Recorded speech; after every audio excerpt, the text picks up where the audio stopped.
हरे कृष्णा, राधे राधे। आपका स्वागत है आपके अपने चैनल राधा कृष्ण लीला में। आज हम आपको सुनाएंगे मोक्षदा एकादशी व्रत कथा।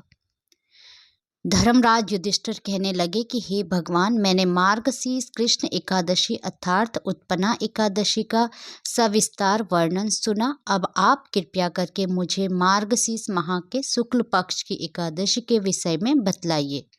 इस एकादशी का क्या नाम है तथा इसके व्रत का क्या विधान है, इसकी विधि क्या है, इसका व्रत करने से किस फल की प्राप्ति होती है, कृपया यह सब विधान पूर्वक कहिए।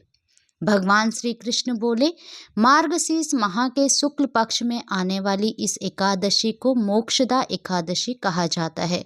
यह व्रत मोक्ष देने वाली तथा चिंतामणि के समान सब कामनाएं पूर्ण करने वाली है, जिससे आप अपने पूर्वजों के दुखों को खत्म कर सकते हैं।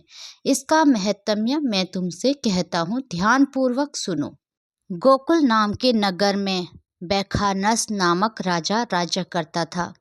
उसके राज्य में चारों वेदों के ज्ञाता ब्राह्मण रहते थे। वह राजा अपनी प्रजा का पुत्रवत पालन करता था। एक बार रात्रि में राजा ने एक स्वप्न देखा कि उसके पिता नरक में हैं। उसे बड़ा आश्चर्य हुआ।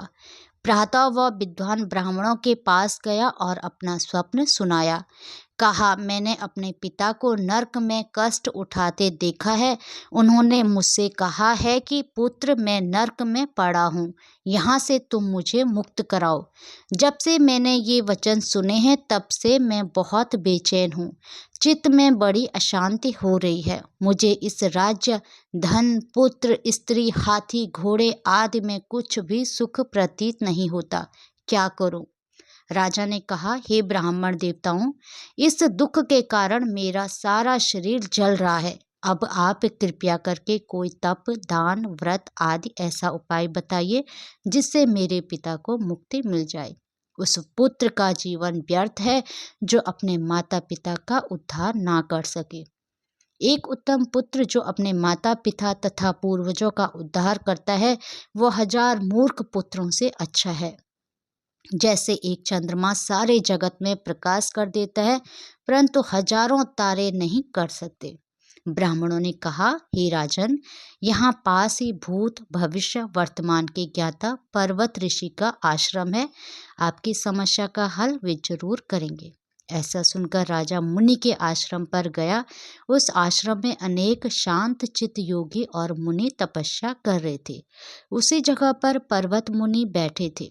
राजा ने मुनि को साष्टांग दंडवत किया। मुनि ने राजा से सांगोपांग कुशल पूछी। राजा ने कहा कि हे महाराज, आपकी कृपा से मेरे राज्य में सब कुशल है, लेकिन अकस्मात मेरे चित्त में अत्यंत अशांति होने लगी है।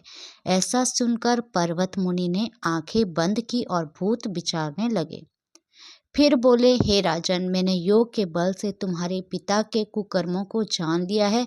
उन्होंने पूर्व जन्म में काम आतुर होकर एक पत्नी को रति दी, किंतु सौत के कहने पर दूसरी पत्नी को ऋतुदान मांगने पर भी नहीं दिया। उसी पाप कर्म के कारण तुम्हारे पिता को नरक में जाना पड़ा। तब राजा ने कहा, इसका कोई उपाय बताइए। मुनि बोले, हे राजन, आप मार्गशीर्ष एकादशी का उपवास करें और उस उपवास के पुण्य को अपने पिता को संकल्प कर दे। इसके प्रभाव से आपके पिता की अवश्य नरक से मुक्ति होगी। मुनि के ये वचन सुनकर राजा महल में आया और मुनि के कहने अनुसार कुटुंब सहित मोक्षदा एकादशी का व्रत किया। उसके उपवास का पुण्य उसने पिता को अर्पण कर दिया। इसके प्रभाव से उसके पिता को मुक्ति मिल गई और स्वर्ग में जाते हुए वे पुत्र से कहने लगे, हे पुत्र, तेरा कल्याण हो। यह कहकर स्वर्ग चले गए। मार्गशीर्ष माह के शुक्ल पक्ष की मोक्षदा एकादशी का जो व्रत करते हैं, उनके समस्त पाप नष्ट हो जाते हैं। इस व्रत से बढ़कर मोक्ष देने वाला और कोई व्रत नहीं है। इस दिन गीता जयंती मनाई जाती है। साथ ही यह धनुर्मास की एकादशी कहलाती है। अंत इस एकादशी का महत्व कहीं गुना और भी बढ़ जाता है।